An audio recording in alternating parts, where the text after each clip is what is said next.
Et si je vous disais que tout ce que vous avez vécu jusqu'ici n'était qu'un brouillon, que votre vraie vie commence maintenant?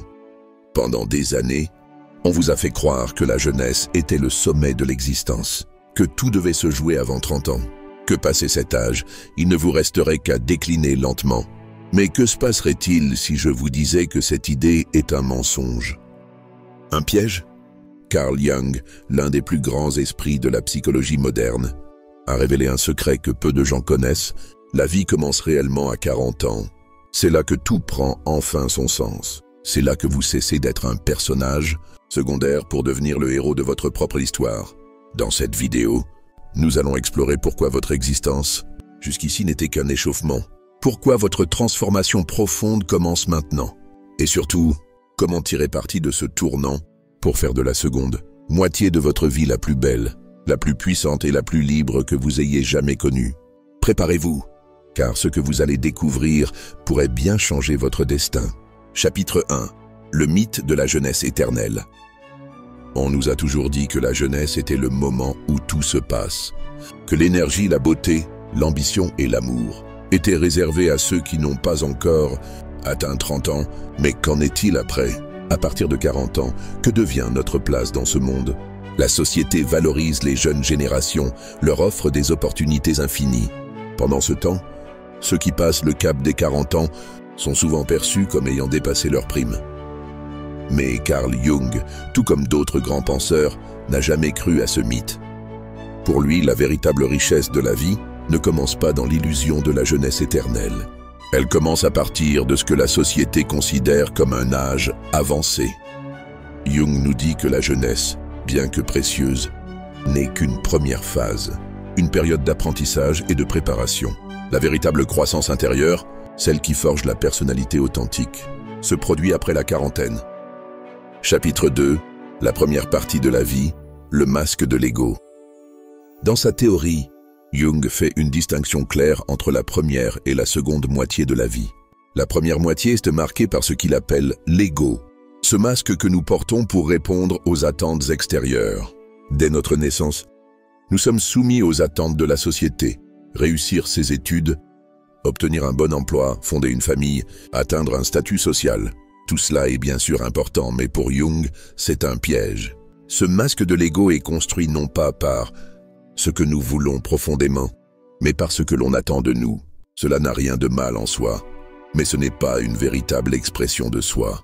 À mesure que l'on grandit, on commence à s'adapter aux exigences extérieures, être aimé, être respecté, être reconnu. Mais à un moment donné, ce masque commence à se fissurer. Nous sentons un vide. Nous réalisons que tout ce que nous avons construit n'est qu'une façade.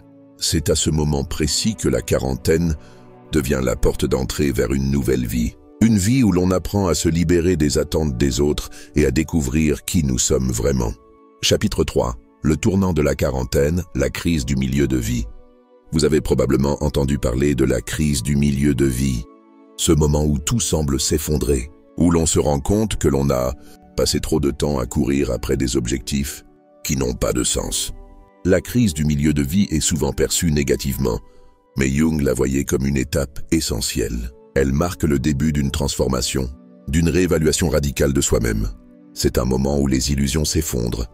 Les rêves de jeunesse, les attentes sociales, tout cela se dissipe. Vous commencez à vous poser des questions profondes. Pourquoi suis-je ici? Qu'est-ce que je veux vraiment accomplir avant de mourir? Ce processus peut être douloureux, bien sûr, mais il est aussi libérateur, car il ouvre la porte à une exploration de soi beaucoup plus authentique. Une quête qui, selon Jung, commence vraiment à 40 ans.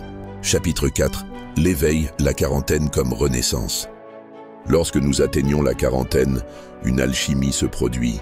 C'est comme si la vie, jusqu'à présent, nous avait forgés dans le feu de l'ego, mais à partir de maintenant, nous devenons enfin la personne que nous étions censés être. Jung parle de ce processus comme étant une individuation. Ce n'est pas simplement un moment de crise, mais une opportunité d'épanouissement profond.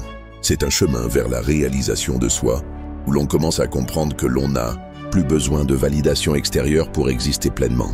La quarantaine est donc un passage, un tournant où l'on renverse la pyramide de priorité de notre jeunesse. Là où avant, nous cherchions à plaire et à correspondre aux standards de la société, À 40 ans, nous commençons à nous demander « Qui suis-je vraiment ?» C'est une époque où l'on commence à investir dans ce qui compte vraiment pour soi, et non dans ce que les autres attendent de nous. Vous cessez de courir après des objectifs extérieurs et vous commencez à nourrir votre âme. Oh, chapitre 5, le regard intérieur, se libérer des attentes sociales. L'un des grands enseignements de Jung est que, avant la quarantaine, nous vivons dans l'ombre des autres. Nous cherchons constamment à nous conformer aux attentes sociales, soit productifs, soit riches, soit aimables. Mais ces attentes ne sont pas nos désirs réels. Jung nous invite à prendre du recul. Il nous pousse à nous regarder dans un miroir, non pas pour voir notre reflet, mais pour voir notre âme. À 40 ans, vous n'avez plus à chercher à prouver quoi que ce soit. Vous avez vécu l'essentiel. Et maintenant, c'est à vous de faire le choix de ce qui a de la valeur pour vous. C'est un véritable réveil intérieur. Vous commencez à distinguer les choses superficielles des choses essentielles. Vous ne perdez plus de temps à courir après des rêves imposés. Vous faites enfin le choix de devenir vous-même, authentiquement. Chapitre 6, le retour à soi, la spiritualité et la maturité. La quarantaine, selon Jung, est aussi un âge où l'on commence à se reconnecter à la dimension spirituelle de la vie. C'est à ce moment-là que l'on commence à comprendre que la quête du sens n'a pas de fin. Contrairement aux jeunes années, où l'on cherche des réponses à travers le monde extérieur, la quarantaine nous pousse à tourner notre regard à l'intérieur. Jung parle d'une réconciliation avec l'inconscient. C'est un moment où l'on devient plus réceptif aux profondeurs de notre être, à nos désirs cachés, à nos blessures non guéries. Cela peut être un chemin difficile mais essentiel. Se réconcilier avec soi-même, accepter ses failles, ses erreurs passées, est l'une des plus grandes victoires de la quarantaine. Car, lorsque vous faites la paix avec votre passé, vous pouvez enfin avancer librement vers l'avenir. Oh, chapitre 7. La deuxième chance, réinventer sa vie à 40 ans. L'un des aspects les plus fascinants de cette phase de la vie est que, contrairement à ce que l'on pense souvent, ce n'est pas une période de déclin, mais plutôt un renouveau. C'est une deuxième chance. La quarantaine est un âge où vous êtes enfin libre de prendre des risques.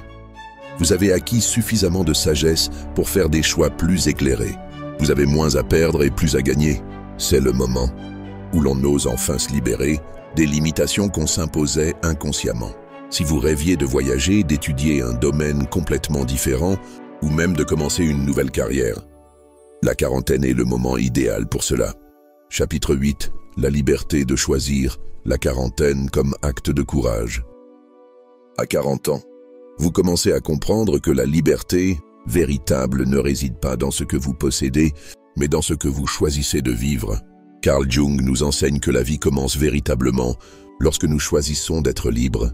À 40 ans, vous avez la capacité d'arrêter de suivre le chemin tracé par les autres et de créer votre propre voie. C'est le courage de prendre un nouveau départ. Cela nécessite du courage, le courage de se libérer des attentes de la famille, de la société, de nos propres peurs. Mais c'est aussi le moment de faire les choix qui vous font vibrer, qui résonnent profondément en vous. La quarantaine, c'est l'opportunité d'être vrai avec soi-même. Vous n'êtes plus dans le masque, la performance sociale. Vous êtes dans la vérité. Et cette vérité vous permet de choisir librement, d'agir en fonction de ce que vous ressentez au plus profond de vous. Chapitre 9. La maturité émotionnelle. Comprendre et accepter nos ombres. Un autre aspect fondamental de ce tournant à 40 ans est la maturation émotionnelle. Jung a souvent parlé de l'importance de l'ombre, cette partie de nous-mêmes que nous préférons ignorer, mais qui constitue une part essentielle de notre personnalité. À 40 ans, vous avez probablement déjà vécu des épreuves profondes, des échecs, des déceptions, des pertes. Ces expériences, aussi douloureuses soient-elles, font partie de ce qui nous transforme. Ce qui est fascinant, c'est que Jung croyait que nous ne pouvons jamais atteindre notre véritable potentiel tant que nous n'avons pas accepté cette ombre en nous, cette partie sombre qui contient nos peurs, nos échecs mais aussi notre pouvoir caché. La quarantaine est donc le moment où vous apprenez à accepter ces parties de vous que vous n'aimiez pas. Vous réalisez que vos blessures ne sont pas un fardeau, mais une source de force. Elles vous enseignent à être plus authentique, plus empathique et plus humain.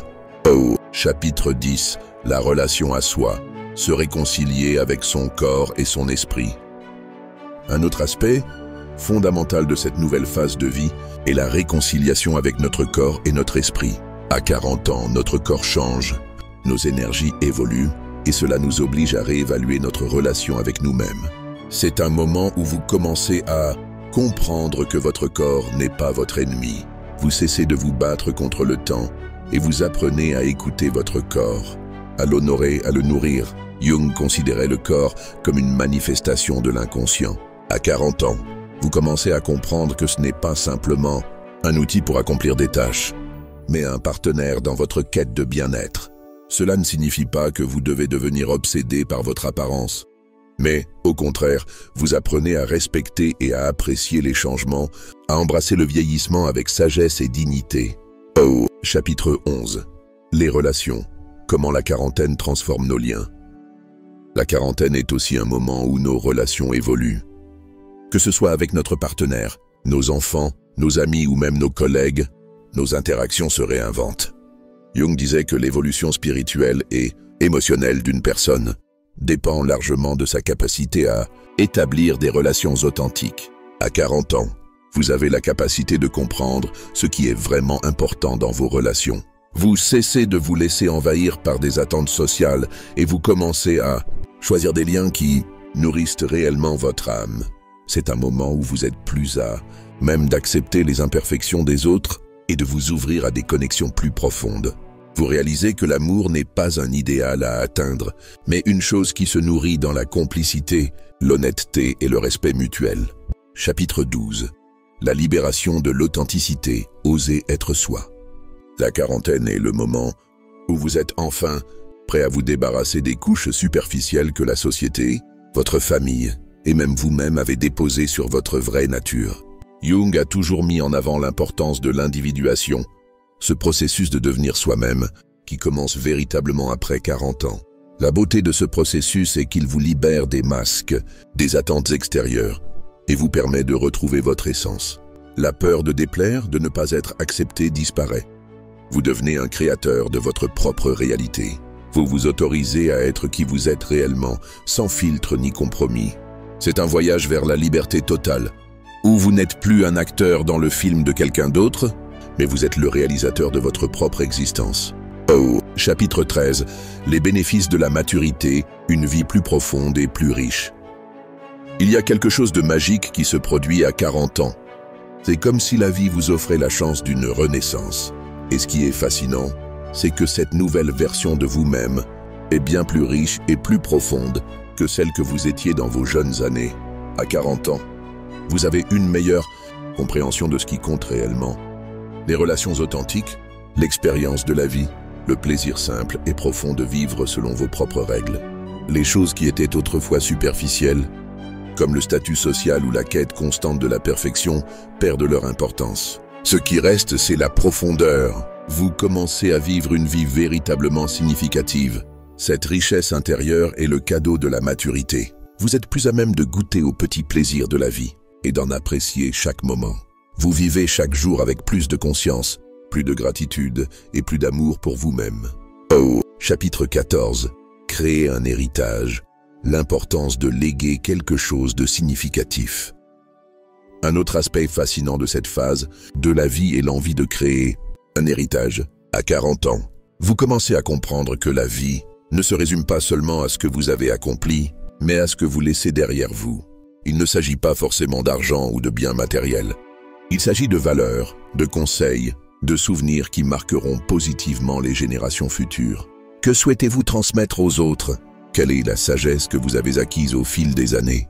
Créer un héritage, c'est aussi trouver un moyen de partager vos connaissances et vos expériences, de devenir un guide, une source d'inspiration pour ceux qui viendront après vous.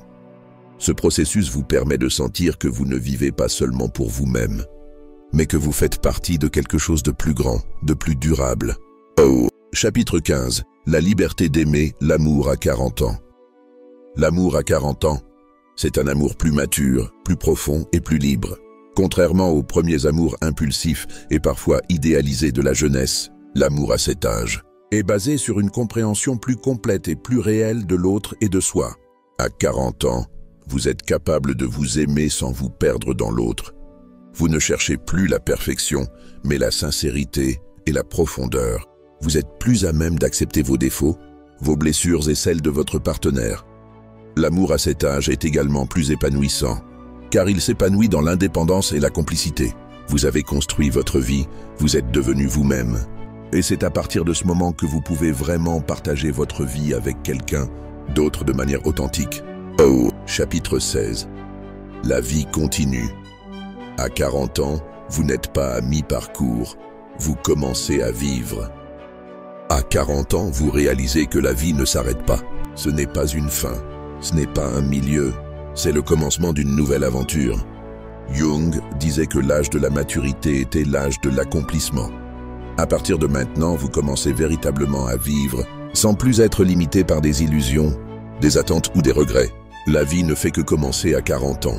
Ce que vous croyez être la fin n'est que le début de quelque chose de bien plus grand, bien plus libre et plus joyeux. Alors, où en êtes-vous? Êtes-vous prêt à embrasser cette nouvelle vie qui commence à 40 ans? Car c'est ici, à ce moment précis, que votre transformation commence. Ce que vous avez vécu jusqu'à présent, vos succès, vos échecs, vos doutes, tout cela faisait partie de votre préparation. La vie ne vous a pas mené ici pour vous arrêter.